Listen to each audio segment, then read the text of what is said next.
February 28th, 2026, 2:14 in the morning, local time, Manama, Bahrain.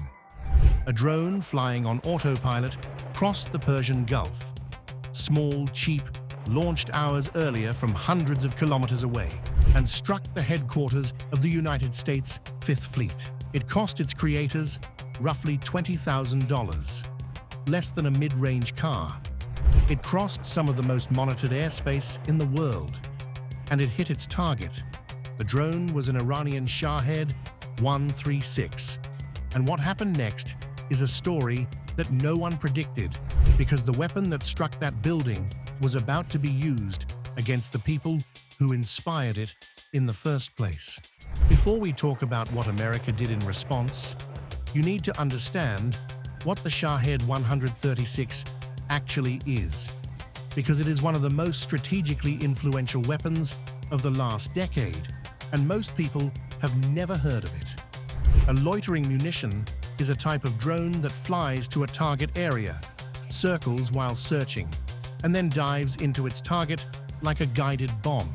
The drone and the warhead are the same object. There is no recovery. It is designed to die. Think of it as a cruise missile crossed with a drone. Cheap, slow enough to be mass-produced, but precise enough to hit a specific building. The Shahed 136 costs around $20,000 per unit. The Patriot missile system, used to shoot one down, costs $3 to $4 million per intercept. You do not need a military degree to see the problem. Iran has been producing these by the thousands. Russia used them extensively in Ukraine, calling them Geran 2 and painting over the Iranian serial numbers. And the same design concept has now proliferated to Houthi fighters in Yemen, Hezbollah, and militia groups across the Middle East. The Shahed 136's lineage is one of the most ironic stories in modern weapons history. Its delta wing design and guidance concepts draw on Israeli and German engineering from decades ago, technologies that eventually entered global defense literature, then were adapted, copied, simplified, and mass-produced in Iran. A weapon inspired partly by Western engineering was now being used to attack a Western military base. Now here is where the story gets extraordinary. On the same night, the Shahed struck the Fifth Fleet headquarters. February 28, 2026, the United States deployed its own loitering munition in combat for the very first time. It is called LUCAS, which stands for Loitering Unmanned Combat Autonomous System. It was developed by a company called Spectre Works, which had been quietly studying captured Shahed 136 drones, reverse engineering exactly how they worked, what made them effective, and how to build an American version that could fight them and serve alongside conventional forces.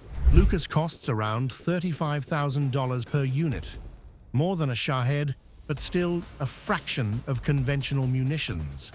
What makes it different is its connection to the Starlink satellite internet network, the same constellation SpaceX built for broadband internet.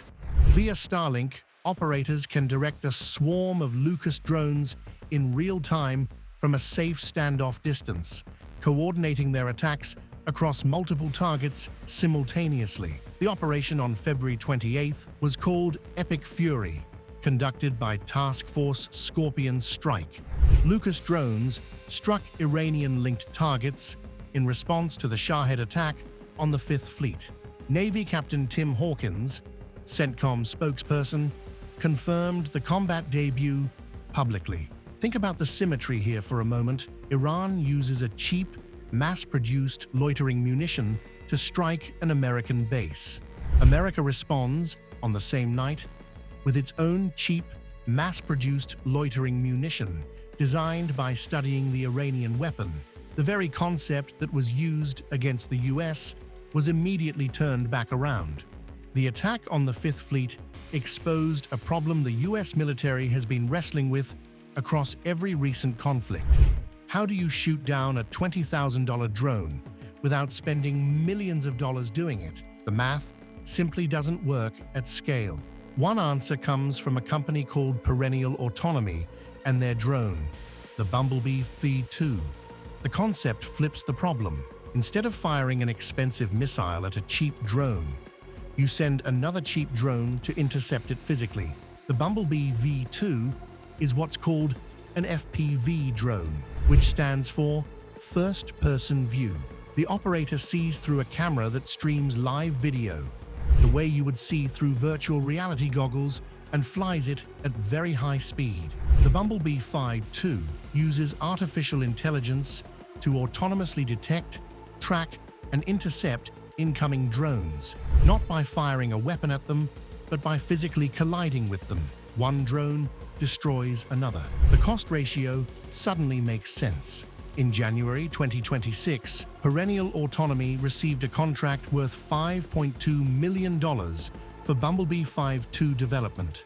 Brigadier General Matthew Ross, who leads the Joint Improvised Threat Defeat Organization, the U.S. military unit created specifically to counter improvised weapons, described why this approach matters. We need solutions that are cost competitive with the threat. We cannot keep spending $3 million to shoot down a $20,000 drone. The math ends the war before we do. The drone is currently undergoing assessment at Fort Bragg, North Carolina, and is designed to meet the U.S. National Defense Authorization Act's requirements, meaning it uses no foreign-made components in its critical systems. Not all drones fly, and not all threats come from the air. Lockheed Martin unveiled a system at the West 2026 Naval Conference in San Diego that takes the drone concept somewhere most people haven't considered: underwater. The Lamprey is an unmanned underwater vehicle, a drone submarine. No crew, no periscope, no communication antenna that would give away its position. It is designed to approach an enemy submarine, attach itself to the hull using suction cups, and stay there silently for weeks or months, drawing power from the submarine's own movement through the water using a hydrogenerator.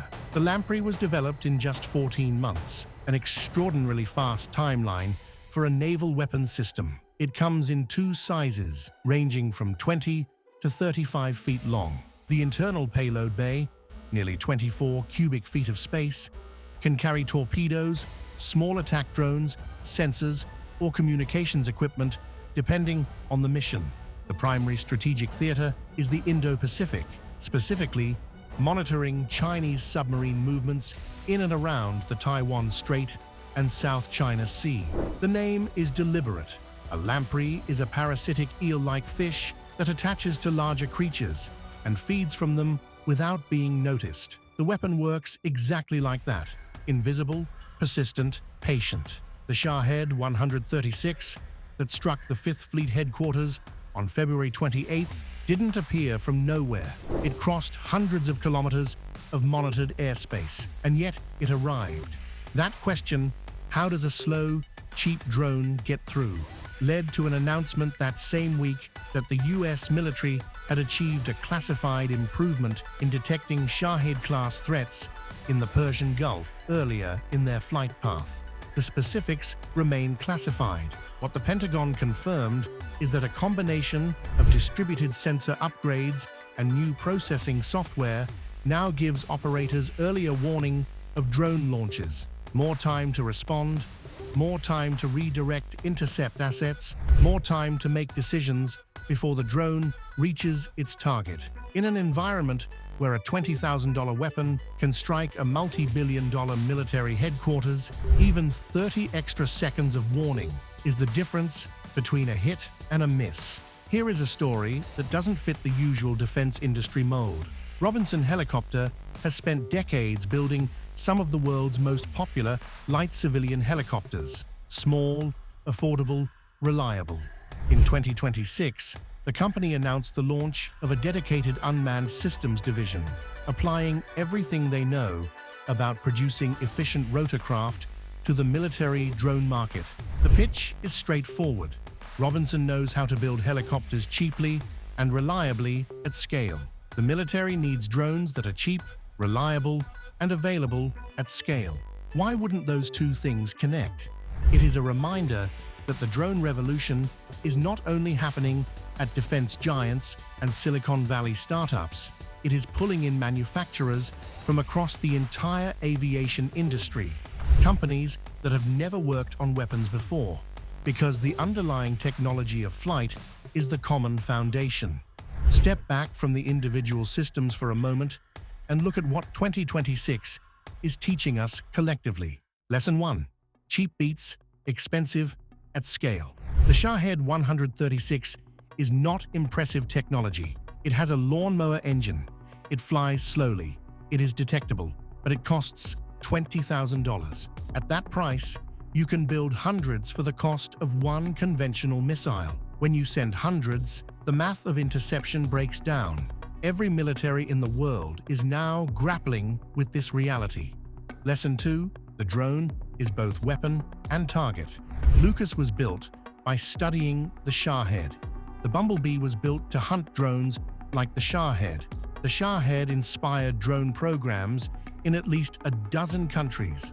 The same object, the cheap drone, is simultaneously the most dangerous new weapon and the primary target. The most dangerous new weapons are designed to destroy. The drone is eating itself. Lesson 3. Technology proliferates faster than any political agreement can contain it.